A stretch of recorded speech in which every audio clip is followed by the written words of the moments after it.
Olha, muito se fala sobre a Primeira Guerra, sobre a Segunda Guerra, mas se a gente parasse um pouquinho para pensar como era o mundo às vésperas de uma Primeira Guerra.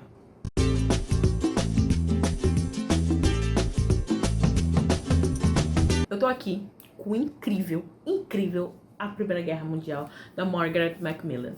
Gente, não tô brincando. Esse título é um dos títulos mais enganosos que eu já vi na minha vida. Olha isso, gente. A Primeira Guerra Mundial. E aí eu comprei achando que eu ia ler sobre a Primeira Guerra, porque eu quero ler sobre a Primeira Guerra.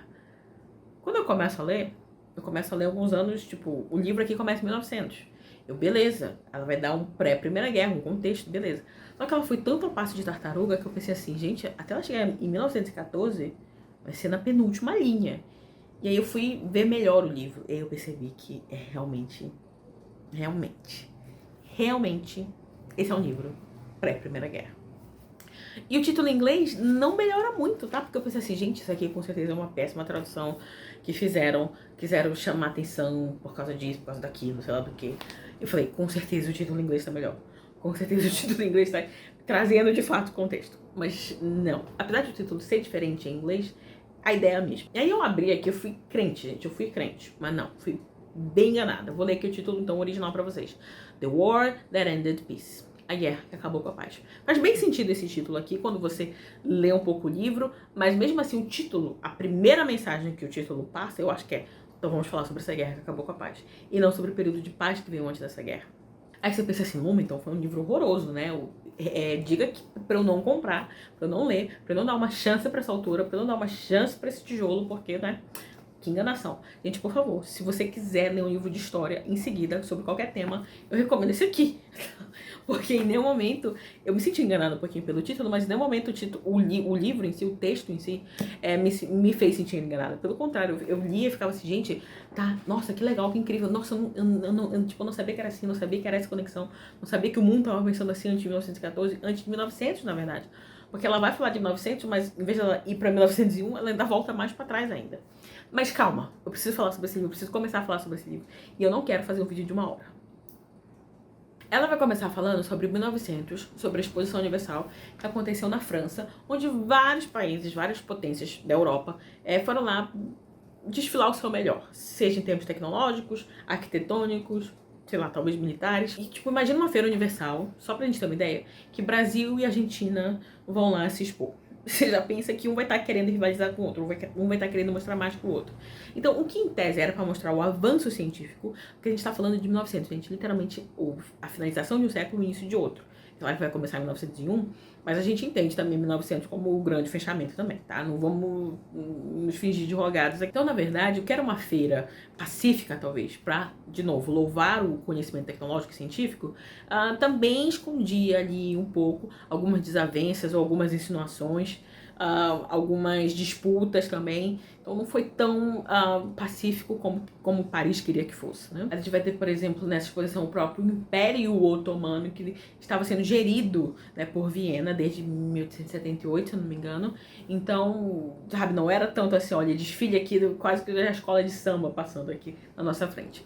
Mas como eu falei, ela ainda volta para trás um pouco, porque ela vai dizer então, por exemplo, sobre a unificação, o processo de unificação da Alemanha, que se unifica em 1971 ou 1970, mas é um dos 2 anos. E como isso pegou um pouco de surpresa, porque a Alemanha cresceu muito rápido desde então. E para que a Alemanha se impusesse, a Alemanha queria, digamos, reformular um pouco as regras do jogo. Então ela queria uma melhor marinha, ela também queria novas colônias, porque ela tinha colônias assim, se é que ela tinha em 1900 ali, ela tinha colônias assim muito esdrúxulas. Então ela queria uma readequação do jogo mundial, né, do mapa mundial. Então isso tudo foi pressionando por Inglaterra. A gente sabe desde sempre que a Inglaterra é famosa pela marinha dela. E a Inglaterra, até ali, 1900, ela tinha uma posição em relação à Europa muito boa, tá? Ela não era dada a escolher um lado ou outro, ela não tinha aliados, digamos assim, mas ela tinha uma presença que se bastava, né? Então ela podia, digamos, se dar ao luxo de ficar isolada. Mas esse isolamento não era consequência, né? Ela queria, era essa a posição que a Inglaterra mantinha. Quando a Inglaterra entrava, né, para ela dizer assim, olha, eu vou ficar desse lado, eu vou ficar daquele, ela trazia com a decisão dela, com o voto dela, um peso enorme. Então, em 1900, algumas conexões, algumas parcerias, algumas alianças começam a mostrar para a Inglaterra que o jogo vai precisar mudar. Essa coisa de ficar isolada, de ficar só mediando alguns conflitos, não vai rolar. E o que a gente tem em 1900 na própria Europa? A gente vai ter, de novo, uma sociedade que está crente que as guerras não vão ser mais o que eram ou o que tinham sido até então. O que a gente lembra é que no século XIX a gente teve um século mais pacífico. A gente teve o Napoleão mais no início do século, mas desde então as guerras, as maiores guerras que aconteciam, elas ou duravam pouco tempo ou eram mais afastadas do centro europeu, das potências europeias. Então, eles supunham que, na verdade, com a virada do século, com as armas aparecendo mais, com a tecnologia avançando, não era nem proveitoso e nem lógico também você fazer guerra. Porque, de novo, o poder de destruição seria maior e era uma guerra que ia deixar de ficar tão mano a mano para ser mais à distância. Então, o poder de destruição também seria maior. Com tudo isso, levando em conta, a gente teve também ali, mais um pouco ali para 1910, 1911, alguns projetos de paz, sabe? Algumas propostas, algumas campanhas de paz também. Em tese, a gente está falando da era do positivismo, né? Então, tudo caminhava um pouco para isso. Tanto é que havia algumas coisas, a gente sabe que o povo ali da Sérvia, o povo ali dos países balcânicos, eram o tópico sensível, o ponto sensível da Europa, mas sempre era possível remediar. Algumas vezes eles chegaram perto de conflito, mas a imposição de uma Alemanha no jogo, a imposição da Inglaterra, a imposição da Rússia, baixava um pouco os conflitos da Sérvia, por exemplo, com a Áustria-Hungria, por exemplo. Então, ok, sabe? Eles foram meio que dobrando a aposta aos poucos. Não, a gente conseguiu reverter. Beleza, volta. Mas se da outra vez a gente conseguiu reverter até esse ponto, acho que agora a gente pode avançar um pouquinho mais. Agora, se a gente consegue reverter, a gente conseguiu, então volta aqui. Então eles foram assim, sabe? Durante algumas décadas, a gente vai percebendo que eles vão jogando com esse limite. E é claro também que essa questão de colônias, que era o que a Alemanha queria, tipo, olha, nós estamos com um novo peso, e esse novo peso que a gente traz para o continente, a gente quer, de novo, reorganizar essa questão territorial. Bom, acontece que no mundo não tem mais tanta terra sobrando assim. Essa época do imperialismo, que vinha de um ápice, ok, as terras que estão disponíveis são poucas, são distantes, não tem mais tanto valor assim. E até mesmo para quem já tem certas colônias, talvez não seja nem negócio mantê-las mais, porque a gente está falando da época está começando também esse processo, está começando não exatamente, mas está aí a todo vapor esse processo de industrialização. Essa coisa mais agrícola do século anterior está acabando, né? Então a sociedade está mudando. A gente está saindo de uma sociedade agrícola que dependia, né, que a classe dominante também vinha daí, e agora a gente está tendo burgueses. E esses burgueses que estão tendo mais relevância comercial, eles passam a ter também mais relevância política. Eles querem ter mais relevância política. Então, por isso que a gente vê também tanta história falando de literatura, que a gente vai ver também nesse período grandes histórias dessas famílias que estão caindo, né, em desgraça, digamos assim. Vem de gerações, é uma riqueza geracional, mas que de repente não se adapta, até porque acho que nunca nada vai mudar em relação a isso, né? E vai se deixando e de repente vem a bancarrota. Temos aí alguns exemplos literários. Então é interessante ver isso, sabe? Fazer essas conexões, por exemplo. Falando em darwinismo social, né? Que era uma coisa em voga também na época.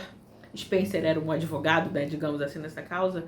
Eu falei recentemente do Caninos Brancos, vou deixar aqui no box de descrição, como aquela história do Jack London também retrata um pouco esse darwinismo social, em termos de caninos, obviamente, mas retrata o que é o darwinismo social, então, né? A gente tem a tese de Darwin, do melhor bem da seleção natural e tal, mas a gente tá falando de animais, de natureza. O Spencer vai pegar isso, acredito, eu não sei se é o Spencer que é o pai, né, desse ramo do darwinismo, mais ou menos é bem ligado a ele, e vai dizer o seguinte, olha, se a gente pegar essa ideia de que o melhor sobrevive, e levar isso para contexto de nações, contexto territorial mesmo, de países.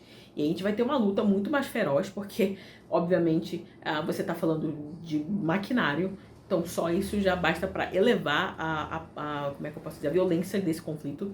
Então, o melhor vence. O mais rico talvez vença, porque o dinheiro é muito importante. Então, a gente vai tendo isso aqui também, essa disputa nessa virada de século. Outra coisa que eu venho mudando também é essa ideia de pertencer a uma aldeia para pertencer a uma nação. Então, essa ideia territorial também é uma coisa que vai dominar bastante, mas muito, e vai contribuir, na verdade, muito para o conflito final, digamos assim, principalmente em relação ao eslavismo do sul. Por exemplo, em relação aos eslavos do sul, essa etnia queria se reunir. Então, mais perto, às vésperas, alguns anos vésperas da Primeira Guerra, a gente vai ter, eles estão bem em boa quantidade na Sérvia, na Bósnia, em alguns países ali, acho que na Hungria não, na Bulgária, por exemplo. Mas assim, a mãe desses países que tem, né, enfim, povo, o eslavo do sul, a Rússia se sente mãe. Então, ela quer proteger. Então, por exemplo, a gente tem as vésperas da Primeira Guerra, nesse conflito que vai ter entre Sérvia e Áustria-Hungria, porque lembremos, da época de escola, que a gente aprendeu que a Áustria-Hungria, ela vai anexar a Bósnia e Herzegovina ao seu país. A Sérvia estava muito de olho, porque a Sérvia queria formar, então, a grande Sérvia, que seria a reunião desse povo todo que está espalhado em vários países, num só. Então, a Rússia, digamos assim, era a tutora desse projeto. Então, por exemplo, quando a Sérvia se indispõe com a Áustria-Hungria tem que levar em conta que se ela de fato for devolver para o confronto, o bico, né, digamos assim, para a Sérvia, a Rússia vai ter que se meter. Então, a Rússia se sente muito responsável por isso, de forma religiosa, mas é óbvio que também há interesse. Aquela região balcânica, o Egito, Marrocos, gente, esses países, esses territórios menores, como eles foram disputados, gente, essa é uma coisa que você fica assim, tá, passa pra cá. Não, mas agora a gente quer meter esse território em aliança, em tratado com tal. Beleza. Mas não, mas aí, tipo, lembra que perdeu, por exemplo, a Alsácia-Lorena. Fica uma coisa de devolve ou não devolve pra França. A França a gente sabe que vai receber de volta no final da Primeira Guerra esse território. Mas tipo, é uma ferida que sangra, digamos assim, pra uma geração francesa mais antiga. Os mais novos, por exemplo, eles dizem assim, tá, a gente perdeu a Alsácia-Lorena, mas tudo bem, sabe? Vida que segue.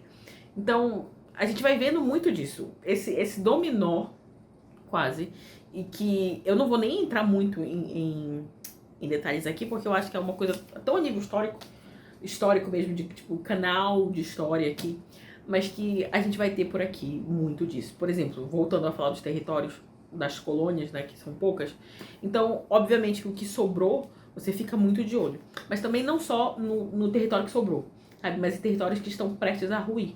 A gente tem a China e a gente tem o Império Otomano. Então são regiões onde está todo mundo muito de olho. Tem até esse livro aqui, eu vou até dar uma folhada aqui, não sei se vai pegar. Agora não vai pegar, né?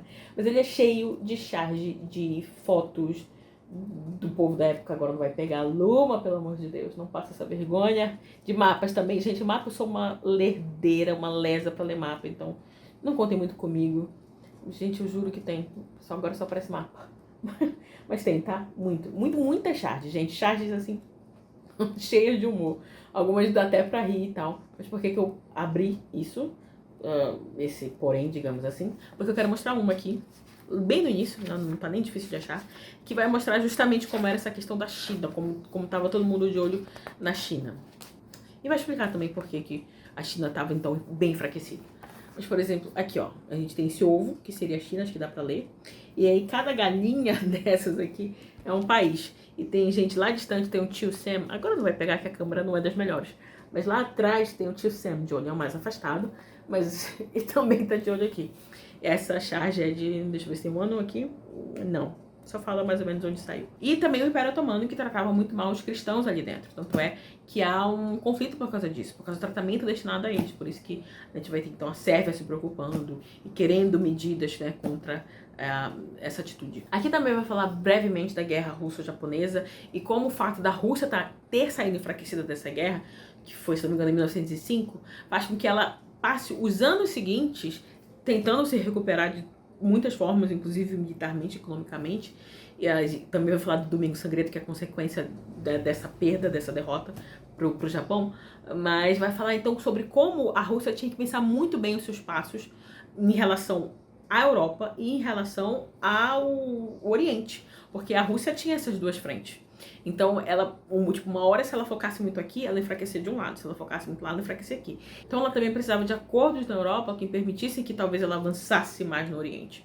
Então, a Rússia, pelo tamanho territorial daquele país, que por um lado é bom, a gente sempre sabe que é impossível invadir a Rússia, que Hitler tentou, que Napoleão tentou, mas que também tem esse revés. Então, ela fecha, por exemplo, parcerias com a França, até mesmo por questão de, bom, a gente tem muita gente, mas a gente não é tão avançado assim. Então, a gente precisa de dinheiro. Quem tem dinheiro? A França. E a França é o contrário, né? A França tem muito dinheiro, mas não tem muita gente. Então, vamos fazer um pacto. E falando em tratos, por exemplo, ela vai falar de um trato que não foi renovado e que descambou também, influenciou bastante, né, a rota que foi sendo traçada até a Primeira Guerra, que era o trato de resseguro, ou Reinsurance Treaty, entre o Império Alemão e o Império Russo, que não foi renovado. E aí a Rússia ficou mais à vontade, então, para fechar esse acordo com a França.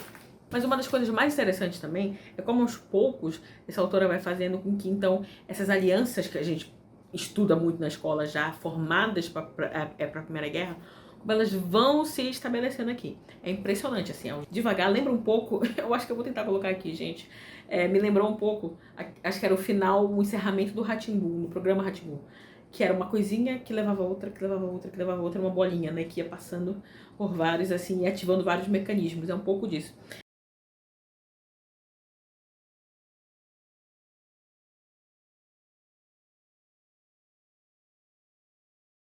Porque eles não achavam que ia rolar guerra. Às vésperas da guerra, às vésperas ali nas guerras balcânicas, e o povo falou, não, mas guerra mesmo não vai rolar, né? Pelo amor de Deus. E aí eu fico, oi? Não teve só uma, não teve duas, gente. Eu não sei se vou avisar pra vocês isso. Mas enfim.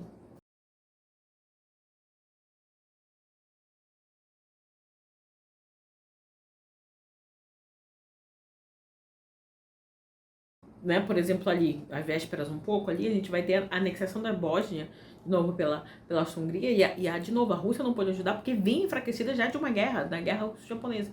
Então, aos poucos, a gente vai vendo como uma guerra menor vai influenciando tudo isso. E às vésperas, então, quando a gente vai ter... É curioso, porque eu lembro de Primeira Guerra, eu lembro do pouco que eu me lembro das minhas aulas de história na escola, e a primeira coisa que o meu professor na época falou, quando ele falou sobre a Primeira Guerra Mundial, foi do assassinato do arquiduque. Ele foi visitar a Bósnia. E eu fico assim, gente, pelo amor de Deus. Porque, gente, pensa num povo que não gostou de ser anexado.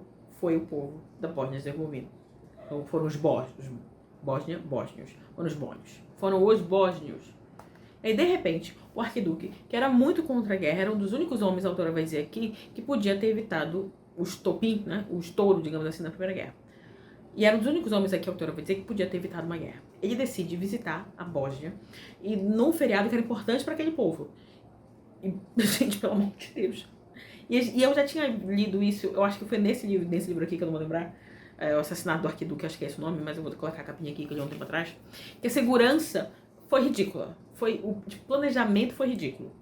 Tá? Não se acreditava direito que algo de fato podia acontecer, mesmo tendo já a gente sabendo que existia, né, até o grupo Mão Negra que planejava algo contra, mas não se acreditava que eles iriam colocar em prática o plano. E eu lembro de ler naquele livro e eu ficava assim, gente, mas eu digo, não, isso aí tá mal contado, gente, não é possível. Aí eu leio aqui a mesma coisa, sabe? Um desleixo absoluto da segurança que você, tanto lá naquele livro quanto aqui, você fica assim, mas será mesmo que foi um desleixo? Ou será que realmente foi só olha, eu vou deixar passar aqui, viu? Não vou investigar direito, não vou planejar direito. Se vocês cometerem alguma coisa, eu também não vou investigar direito. Então, ok, sabe? Fica aí aberta as possibilidades. Tanto naquele livro quanto aqui, ninguém afirma nada, mas há algumas suposições. E aí a autora começa a encerrar, então, o livro, né, quando ela vai falar do assassinato do arquiduque, que, por incrível que pareça, é a primeira coisa que a gente estuda quando estuda a Primeira Guerra Mundial. Ela decide encerrar o livro com isso. E eu acho poético, quase, pra falar a verdade, o título que ela vai dar pro último capítulo, antes do prólogo, mas o último capítulo, antes do prólogo, não, antes do epílogo, ela vai chamar aqui, deixa eu ver, eu queria mostrar aqui. Tá aqui, ó. Apagam-se as luzes. Ela te deixa no escuro, no breu, sabe? Porque a Primeira Guerra chegou. na verdade, ela caminha um pouco além ainda do assassinato do arquiduque, em direção ao ultimato, né, da Áustria-Hungria para a Sérvia, dizendo, olha, nós sabemos então, era óbvio, rapidamente se capturou o assassino, que era um sérvio que estava inconformado, né, com tudo aquilo dali, mas que, então, a Áustria-Hungria dizia, olha, a gente não vai prosseguir, né, não vai fazer disso aqui um banho de sangue, guerra, se, e apenas se, vocês aceitarem as condições do nosso ultimato. E uma dessas condições agravantes era que eles assumiriam, basicamente, em outras palavras, toda a investigação sérvia, para que se chegasse à conclusão, né, de como foi elaborado, planejado, executado todo esse crime. E, obviamente, que a Sérvia jamais deixaria isso acontecer. Então, a Sérvia recusa o ultimato, e aí a gente tem, um mês depois do assassinato do arquiduque, a gente vai ter, então, uma declaração de guerra. Nós vamos à guerra. E nisso começa, então, toda aquela marcha que a autora, que eu não entrei tanto detalhe, gente, porque é muito detalhe, eu já tô aqui há mais de meia hora. Mas, assim, é muito detalhe, sabe? De novo, aquela coisa do ratinho. Tá tudo tão entrelaçado que você não pode mexer mais em nada desse bordado. Você mexer com todos os pontos. Com todos os pontos. E aí, por causa, de novo... Gente, eu juro pra vocês que eu li esse livro aqui em PDF. Comecei a ler esse livro há uns anos atrás em PDF. E, obviamente, eu vi que não ia dar conta de dar um livro desse em PDF. Então, o que foi que eu fiz? Falei, um dia eu compro esse livro e leio. Estou aqui lá já depois de ter lido. Mas eu juro que todos esses anos, eu lembro que tinha alguma página aqui, que o Bismarck, que foi chanceler alemão antes da guerra, bem antes da guerra, até alguns anos antes da guerra, que ele vai dizer que algum confronto grave ou alguma guerra mundial ainda ia surgir por causa dos Balcãs. Gente, eu li esse livro de cabo a rabo, eu não pulei uma linha e eu não achei isso. Eu fiquei, como assim, Luma, pelo amor de Deus? Qualquer dia desse eu vou pegar esse tijolo aqui pra reler. Gente, o meu planejamento era ler em 2 meses, eu li em 4. Então eu li, de fato, esse livro. Eu estudei esse livro, gente. Tem anotação minha aqui em cada página. Sabe? Eu fazia resumo, vou mostrar aqui rapidinho pra vocês. Eu fazia um resumo de cada capítulo que eu li. Olha aqui, ó. Cadê essa página? Cadê essa fala do Bismarck? Meu Deus do céu, eu não tava louca, eu não tô louca. Até porque é uma coisa que faz sentido ele ter dito, então por que eu não lembro? Quer dizer, eu lembro, por que eu não li, por que eu não achei? Não sei. Voltando. Um mês depois, então, a gente vai ter declaração de guerra, e aí sim, todo esse maquinário que já estava estabelecido vai ser posto em ação. Então a Rússia tem que entrar, a Alemanha vai ter que também ajudar a amicíssima Áustria-Hungria, e a gente vai ter, por último mesmo, nas últimas páginas, a gente vai ter uma grande, não é indecisão da Alemanha, porque a decisão da Alemanha era não entrar nessa guerra. Então, assim, ela vai até onde ela deixa, assim, até onde é possível ela não vai entrar. Mas ela impõe, né, 2 limites, 2 barreiras que não podem ser ultrapassadas, senão ela vai ter que se meter. A primeira, não se metam com a França. Mas a gente sabe que a França tinha acordo com a Rússia, que a Rússia defendia a Sérvia, Enfim, em segundo lugar, respeitem como é que a gente fala, gente? A neutralidade da Bulgária. A Bulgária não pode ser invadida, a Bulgária não pode ser anexada, a Bulgária não pode ser nada. Por alguns motivos aqui que vai ser explicado aqui também. E essas coisas foram todas violadas, né? Então a Inglaterra diz assim, não queríamos, mas vamos ter que ir à guerra. E a gente termina então com a Inglaterra decidindo entrar no jogo de tabuleiro. Eu já falei aqui em outro livro, mas agora, daqui no final do ano, eu vou começar a ler então aquele livro do David Stevenson, e aí sim, de fato, sobre a Primeira Guerra. Mas eu gostei tanto, gente, tanto de ter lido, que eu acho assim que com certeza é o meu top 3 leituras desse ano. Recomendadíssimo por mim e pela própria Margaret Macmillan. Vou mostrar aqui uma fotinha dela aqui. Se é que essa câmera pega. Eu quero ser ela quando eu crescer, gente. Quero muito ser ela. Mas enfim, é isso então, gente. Eu pulei muitas coisas, algumas coisas eu falei fora de ordem, mas eu só queria trazer uma pegada geral. Falar um pouco sobre esse título enganoso, mas falar também que, gente, eu sei assim, o assunto é pesadíssimo. Pelo amor de Deus, eu preferia 1000 vezes não ter que ler um livro desse aqui, que é maravilhoso, mas ao mesmo tempo eu preferia não ter tido que ler um livro desse, entendeu? Ou seja, significando que esse evento não teria existido. É claro que eu preferia que esse livro não existisse, porque o evento que causou esse livro não teria existido também, algo assim. Mas da feita que o evento existiu, ler um livro desse é maravilhoso, tá? Porque eu li essa biografia de Napoleão, eu achei chatíssimo. Um livro chato, sabe, reto, assim, flat. No sentido como se eu estivesse lendo um texto do Brasil Escola, né? Que é aquele site lá que a gente usava muito pra fazer do Biscado antigamente. Eu achei horrível aquela leitura. Apesar de sim, tinha muita informação, mas assim, sabe, você tem que... Se eu não me engano, aquele livro tem mais de 700 páginas. Você tem que, sei lá, sabe, melhorar um pouco a escrita para fazer com que o leitor goste de ir com você até o final, e não por uma obrigação. E aqui, gente, se esse livro tivesse 2.000 páginas, eu leria 2.000 páginas feliz da vida. Porque a escrita é maravilhosa, assim. Ela te informa, ela não é engraçada. Mas, não sei, é interessante. Ela escreve de uma forma que você quer saber, que você quer entender, que você quer saber o que ela tá falando, vai te jogá-la pra frente. E ela faz isso aqui. Ela não faz grandes reflexões aqui, sabe? Mas ela vai dizer algumas coisas que aconteceram aqui, que eles não esperavam, mas que alguns anos depois foi assim que acabou acontecendo. Então você fica, caramba, ela te leva um pouco pro futuro também pra ver essas coisas. Então, é um livro, gente, que, obviamente, depois que eu li a primeira vez de cabo a rabo, eu vou revisitá-lo ainda muito pra consulta. Mas que daqui a algum tempo eu vou pegar pra ler ele certamente. Acho que eu devia ter feito assim, né? Talvez apareça mais as charges. Aqui pro final não tem muita, realmente. Mas esse início é babado. Eu esqueci de falar também, né? A autora faz algumas mini biografias aqui, seja, por exemplo, da família Romanov, ou seja, do Guilherme II, né, se não me engano, que era um governante, né, digamos assim, um autocrata da Alemanha, alguns reis e rainhas, assim, né, troca de governo ali da Inglaterra. Enfim, é muito bom, eu recomendo, gente, quero ler esse livro daqui a alguns anos, muito mesmo. E, enfim, brevemente, talvez não tão brevemente assim, pra falar a verdade, a gente volta a falar, aí sim, sobre a Primeira Guerra. Até mais!